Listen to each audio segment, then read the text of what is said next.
ዓለም አቀፍ የሆነ የራሷ ትልቅ የቴክኖሎጂ ተቋም አላት። እጅግ ታዋቂ ከሆነውና በዕለት ተዕለት ህይወታችን ሳናየው የማንውለው ጉግል ከሰራው ጉግል ካምፓኒ ጋር እንደ ፈረንጆቹ አቆጣጠር በ2021 ከተለያየች በኋላ ዓላማዬን በግል ያሳካለው ብላም ተነስታለች። ተቀጥራ ተሰራበት የነበረው ጉግል ጋር በነበራት አለመግባባት አጥፍቻለሁ ይቅር በይኝ ብሎ ይቅርታ እስኪጠይቃት ድረስ ተጽዕኖ መፍጠር የቻለችው ይህች ሴት ከሀገሯ አልፎ ለመላው አፍሪካ ኩራት መሆንም የቻለች ሰው ናት። ለጥቁሮች መብት አቅሟ በፈቀደው መልኩ የምትሟገት ሲሆን በቴክኖሎጂው ላይም ረጅም ዓመታትን አሳልፋለች። የአሜሪካ ዘረኝነት በቴክኖሎጂው በኩል ሳይቀር እንደሚታይ ይህ እንዳይሆን ደግሞ የመታገል ኃላፊነት እንዳለባት የምትናገረው ሴት ብላክ ኢን ኤአይ የተባለ ጥቁሮች በቴክኖሎጂ ውስጥ በበቂ ሁኔታ እንዲሳተፉ የሚያግዝ ለትርፍ ያልተቋቋመ ድርጅትም አባልና መስራች ናት። እንደ አፕልና ጉግል ባሉ ስመጥር የቴክኖሎጂ ካምፓኒዎች ውስጥ ተቀጥሮ ከመስራት ጀምሮ በዓለማችን ላይ ትልልቅ ከሆኑት ዩኒቨርሲቲዎች ውስጥ አንዱ በሆነው ስታንፎርድ ዩኒቨርሲቲ የፒኤችዲ ሪሰርች እስከ መሆን የደረሰችው ትውልድ ኢትዮጵያዊቷ ሴት የቴክኖሎጂ ሊቅ ማን ናት? ለዛሬ ለብዙ ሴቶች ምሳሌ ስለምትሆነው እንስት የምንላቸዋለን። መሰል ታላላቅ ከህይወት ልምዳቸውና ስብዕናቸው ትምህርት ልንቀስምበት የምንችላቸውን ሰዎች ከመነሻቸው ጀምረን የደረሱበትን የስኬትና የአስተዋጽኦ ማማ ያስቀኘንባቸውን ቪዲዮዎች ከቻናላችን Who is Who የተሰኘ ፕሌይሊስት ላይ ማግኘት ይችላሉ። ለቻናላችን አዲስ ከሆናችሁም ሰብስክራይብ በማድረግ ቤተሰባችን ይሁኑ። በአውሮፓውያኑ የዘመን አቆጣጠር በ1983 ዓ.ም ከኤርትራውያን ወላጆች የተወለደችው ትምኒት ገብሩ ትውልደ ኢትዮጵያዊት የኮምፒውተር ሳይንቲስት ስትሆን አሁን ላይ ከቴክኖሎጂው ማህበረሰብ አልፎ በእያንዳንዱ ሰው አፍ ላይ ደጋግመን በምንሰማው የዘመኑ የቴክኖሎጂ ትኩረት በሆነው አርቲፊሻል ኢንተለጀንስ ወይንም ሰው ሰራሽ አስተውሎት ላይ ትሰራለች። የኤሌክትሪካል ኢንጂነሪንግ ከሆነውና በተጨማሪ በሳይኮሎጂ ዶክትሬት ካለው አባቷ እንደዚሁም ኢኮኖሚስት ከሆነችው እናቷ ተወልዳ በአዲስ አበባ ያደገችው ትምኒት ወላጅ አባቷ በ5 ዓመቷ በሞት ስለተለያት ያደገችው ከእናቷ ጋርም ነበር። ትምኒት 15 ዓመቷ እያለ በወቅቱ በነበረው የኢትዮጵያና ኤርትራ ጦርነት ብዙ የቤተሰብ አባላቷ ወደ ኤርትራ በመሄዳቸው ምክንያት ኢትዮጵያን ለቃ ለመውጣትም ተገደደች።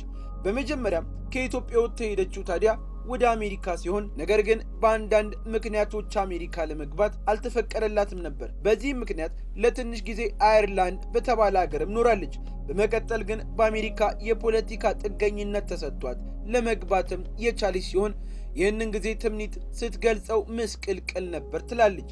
አሜሪካ ውስጥ ጠቅላላ መኖር የጀመረችው ትምኒት በማሳቹሴትስ ግዛት ሶርመቪል ከተማ ውስጥ የሃይስኩል ትምህርቷን መማር ከጀመረች በኋላ ነበር ከባድ የሆነውን የአሜሪካን ዘረኝነት መመልከትም የጀመረችው።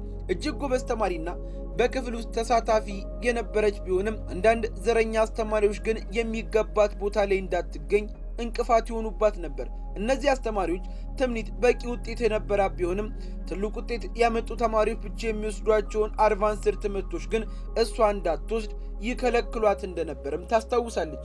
ትምኒት በለጋ ዕድሜዋ በትምህርት ቤት ውስጥ የታገለችው ዘረኝነት ሳያንስ በሃይስኩል ትምህርቷን ጨርሳ ከወጣች በኋላ ያጋጠማት ነገር ደግሞ አሁን ላለችበት በቴክኖሎጂ በኩል ለምታደርገው የጥቁሮች መብት መከበር ትግል መሰረት ሆኖልኛልም ትላለች። በአንድ ወቅት ከአንድ ጥቁር ሴት ጓደኛዋ ጋር በመሆን በመዝናኛ ስፍራ ሳለች በጓደኛዋ ላይ ጾታዊ ጥቃት በመድረሱ ይህንንም ተከትሎ ትምኒት ለፖሊስ ማመልከቷንና ፖሊስ ግን መጥቶ ለችግሩ ትክክለኛውን መፍትሄና ተገቢው ምላሽ ከመስጠት ይልቅ ጓደኛዋን ወስዶ ማሰሩንም ታስታውሳለች። የተጠቃችውና የተበደለችው ጓደኛዋ ሆና ሳለች ተወስዳ የታሰረችውም ጓደኛ መሆኗ እጅግ እንዳስደነገጣትና እንዳሳዘናት ጭምር የምትናገረው ትምኒት ይህ ነገር በአሜሪካ ያለውን ሲስተሚክ ሬሲዝም ወይንም በተቋማት ደረጃ በተቀናጀ መልኩ የሚፈጸም ዘረኝነት ቁልጭ አድርጎ አሳይቶኛል ትላለች። በጊዜ ሂደትም ይህ ሲስተሚክ ሬሲዝም በተቋማት ብቻ ሳይሆን በቴክኖሎጂ ውጤቶች ላይም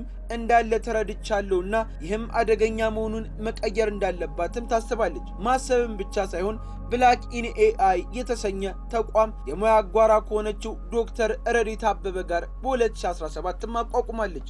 በ2001 ዓ.ም ትምኒት በስታንፎርድ ዩኒቨርሲቲ ገብታ የመጀመሪያ ዲግሪዋንና ሁለተኛ ዲግሪዋን በኤሌክትሪካል ኢንጂነሪንግ ያገኘችም ሲሆን በመቀጠልም በ2017 ፒኤችዲዋን በኮምፒውተር ቪዥን የትምህርት ዘርፍም ተቀብላለች።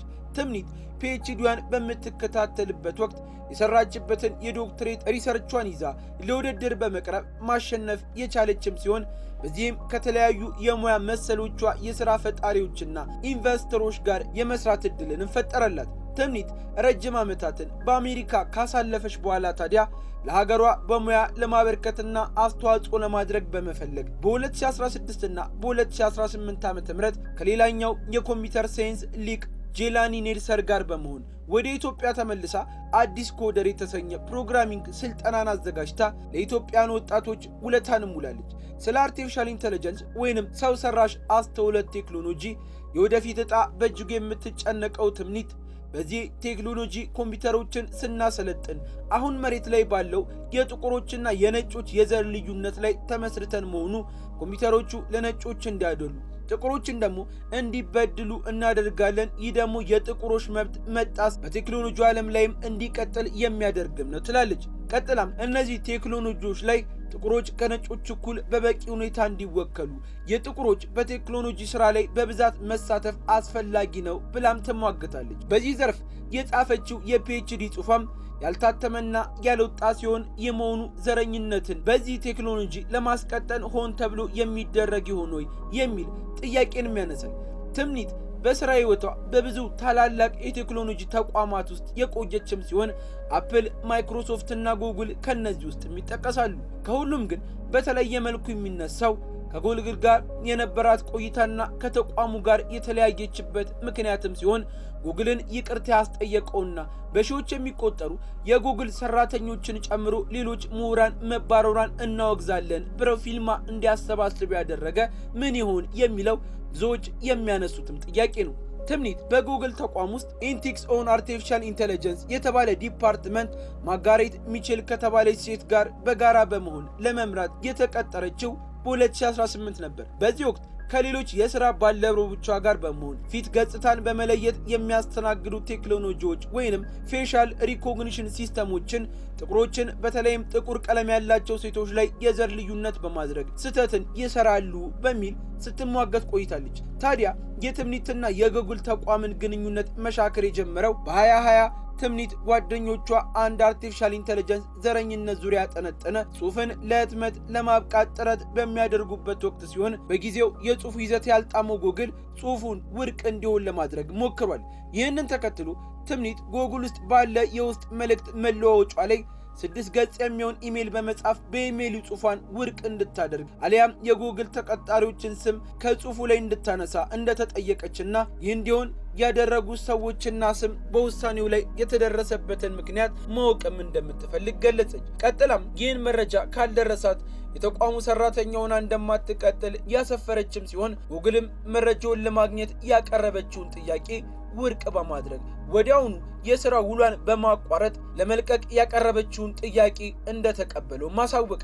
በዚህም የትምኒትና የጉግል የአብሮነት ጉዞ የተቋጨም ሲሆን ይህንንም ተከትሎ 2700 የሚጠጉ የጉግል ሰራተኞች እንዲሁም ከ4500 በላይ የሚሆኑ ምሁራንና የሲቪል ማህበራት አባላት ጉግልን በመውቀስ የትምኒትን መባረር የሚያወግዝ ጽሑፍ ላይ ፊርማቸውን አሰፈሩ።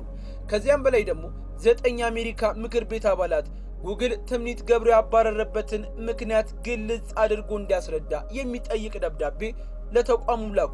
ነገር ግን ጉግል በግልጽ የሰጠው ምላሽ አልነበረም።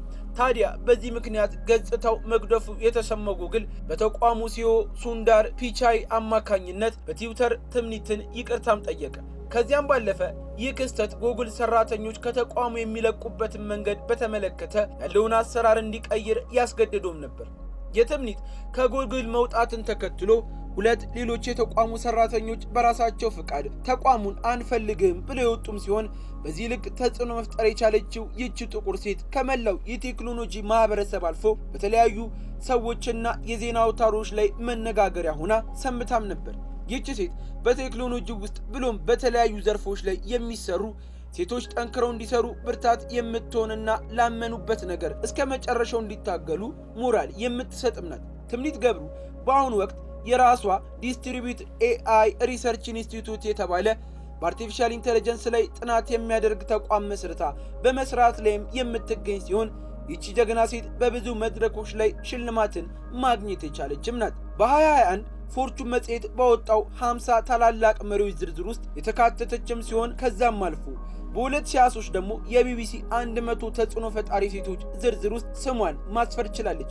እናም ዛሬ ድረስ በርካቶችን ያነቃች ሴት ሆና ምንም ማድረግ እንደሚቻል ካሳዩት እንደዚሁም እያሳዩት ከሚገኙት መካከል የምትጠቀስ ጀግና መሆኗን ያስመሰከረች ሴትም አድርጓታል። እኛም በዛሬው መሰናዷችን የዚህችን ኮከብ ታሪክ እንደዚህ አቀረብን።